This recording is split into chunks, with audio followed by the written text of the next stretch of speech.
SSTV. నమస్తే, welcome to SSTV.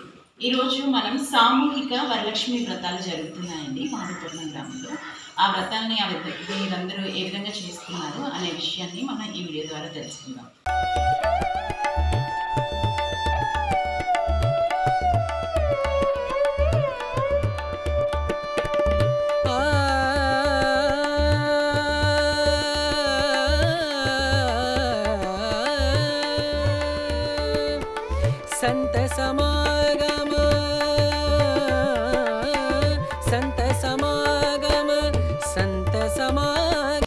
సాధారణంగా మన ఇంట్లో వరలక్ష్మి వ్రతం చేసుకుంటాం. చాలామంది వరలక్ష్మి వ్రతం చేసుకోలేని వాళ్ళు సామూహికంగా వాళ్ళ దగ్గరలో ఉన్న దేవాలయాల్లో అందరూ కలిసి వరలక్ష్మి వ్రతాన్ని జరుపుకోవడం జరుగుతుంది.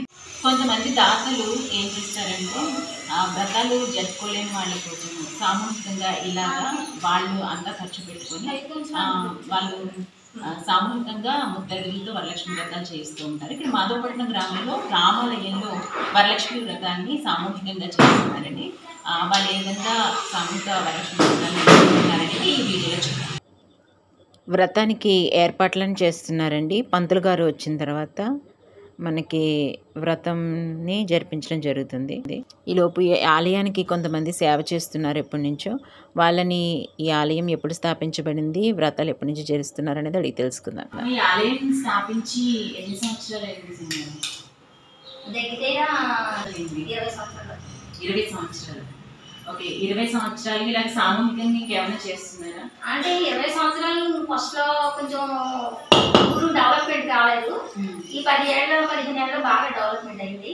చక్కగా గుడి కూడా బాగా డెవలప్మెంట్ చేశారు. పెద్దలందరూ మన కాలనీ పెద్దలందరూ కలిసి దాతలందరూ కలిసి డెవలప్మెంట్ చేశారు. అప్పటి నుంచి కూడా అమ్మవారికి శ్రావణ మాసంలో వరలక్ష్మి వ్రతం మొదటి వారం చేస్తాం.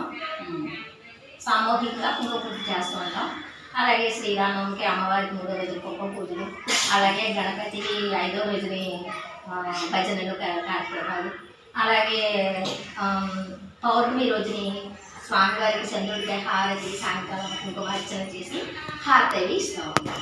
అందరూ పిల్లలందరూ కూర్చుని చేస్తారు. సామూహికంగా వరలక్ష్మి వ్రతాలు జరిపిస్తూ ఉంటున్నారు కదా, సో దీనికి ఎవరైనా దాతలు ఇస్తారా? గుడి తరపు నుంచి చేయిస్తారా? ఎవరైనా ముందుకొచ్చి మేము చేయిస్తాం ఇలా ముత్తైదులతో ఇట్లా జరుగుతూ ఉంటుందా ఏ సంవత్సరం? దాతలు ఉన్నారమ్మా, దాతలు ఇస్తారు. గుడి తరపుని మా ఈ గుడి సేవకులు ఉంటారు. సేవకులు అందరూ పిల్లలే, పెద్దగా ఎవరు లేరు, పిల్లలే. నేను పెద్దనే కదా. ఈ పిల్లలందరూ కూడా కూడుకుని తమ చేతితో డబ్బులు అవి వేసుకుని చక్కగా దాతల మీద పెద్దగా ఆధారపడరు, అయినా ఇస్తూ ఉంటారు. దాతలు టైంకి ఎవరో కూడా వచ్చి దాత చేస్తారు, స్పాన్సర్ చేస్తూ ఉంటారు. ఇందులో ఈ పూజకు ముందే మన ఊళ్ళో కాదు 2,000 రూపాయలు స్వామివారి ఖర్చులని సమర్పించేవారు. వాసంశెట్టి నాగేశ్వరరావు గారు భవానీ దంపతులు 2,000 రూపాయలు వాళ్ళు సమర్పించారు స్వామివారికి పూజల నిమిత్తం. ఇలాగా స్వామివారి పూజకి వచ్చినవి కూడా మేము ఇలాంటి కార్యక్రమాల్లో పెట్టుకొని వీలైనంత వాళ్ళ పిల్లలు కూడా వేసుకొని ఇలా కార్యక్రమాలు చేస్తూ ఉంటారన్నమాట. ఇది రాముని వారి దేవాలయము. శ్రీరామనవమి, రాముల వారికి సంబంధించిన ఆంజనేయ స్వామి జయంతి అలాంటివే కాకుండా అన్ని పూజలు కూడా ఏకంగా ప్రతి పండుగ వచ్చినప్పుడు కూడా గుళ్ళో మీరు జరిపించడం జరుగుతుందా?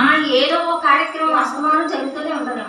కృష్ణాష్టమి వచ్చిందంటే ఆ కృష్ణుడికి వైభవంగా చక్కగా కృష్ణుని అలంకరించి పిల్లలందరూ కూడా కృష్ణుడికి చక్కగా అవతారం చేసి పువ్వులు అవి పెట్టి పళ్ళు అది పెట్టి రకరకాల పళ్ళు పెట్టి స్వామివారికి పూజ చేసి అర్చన చేసి తర్వాత పాటలు పాడి భజనలు చేసి కోలాహలంగా చాలా బాగా చేస్తారు. అంటే భజన బృందంగా మీరు ఏర్పడి ఏమన్నా చేస్తున్నారా? వేరే దేవాలయాలకు వెళ్ళి అలా చేస్తున్నాం.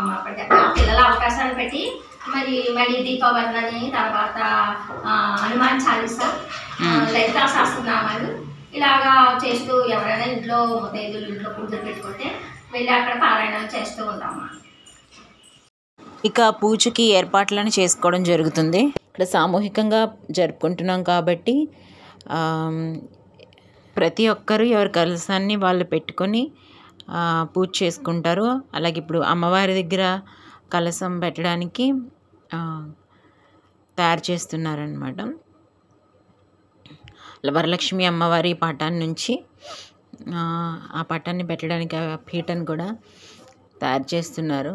తర్వాత దాని మీద కలశం నుంచి పూజ ప్రారంభిస్తారు. అక్కడ పూజారి ప్రారంభించి పూజ చేస్తుండగా మిగతా వాళ్ళందరూ కూడా అనుసరిస్తూ వాళ్ళు కూడా పూజను చేసుకోవడం జరుగుతుందన్నమాట. ఈ విధంగా ఆలయాలలో సామూహికంగా ఏవైనా పూజలు జరపడం అనేది ఎంతో మంచి విషయం. కొంతమంది ఆర్థిక స్తోమత లేక లేదా ఇప్పుడు చేస్తున్న పూజా విధానాలకు అతిగా పోతున్న పోకడలకు వాళ్ళు అలా చేయాలేమోనని తట్టుకోలేక చేయలేని పరిస్థితిలో ఉన్న వాళ్ళకి కూడా ఇలా సామూహికంగా పూజలు చేయడం వల్ల వాళ్ళు కూడా పూజలు చేసుకునే ఒక స్థితి వస్తుంది. అలా పూజ చేసుకోవడానికి కూడా ఆర్థిక పరిస్థితి భారంగా ఉన్న వాళ్లకు ఇలా దేవాలయాలలో కొంతమంది ముత్తైదువులకి ఎవరైతే పూజను ఆచరించలేరో ఆర్థిక ఇబ్బందుల వల్ల అలాంటి వాళ్ళకి సామూహికంగా ఇలా పూజలు చేయించడం వలన మంచి ఫలితం దక్కుతుంది. చేసుకున్న వాళ్ళకి సంతృప్తి చెందుతారు. అలాగే ఎవరైతే చేయించారో వాళ్ళకి కూడా మంచి జరుగుతుందని నమ్ముతారు.